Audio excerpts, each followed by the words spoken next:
So I tried scouring the internet looking for a way to download videos, media, images, all that stuff using Java, but to no avail. I didn't find anything. As you can see, my search tab here, the only thing that comes close to that is this video.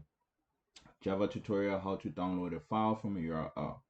And what this problem pretty much does is allow you to have a link, put it in your program, and then run code to download the the content that you want.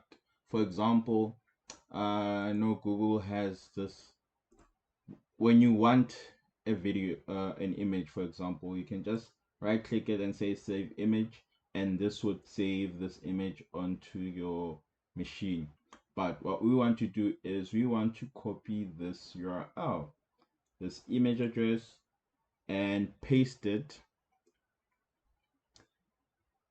here, and then we should be able to save it onto a folder on our machine. So I tried this earlier and it worked, but so let me just delete to show what happens.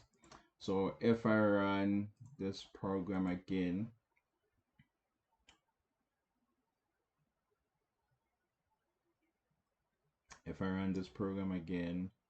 shows okay, downloaded 100% of the file. If I open this file, there we go, the same image that we got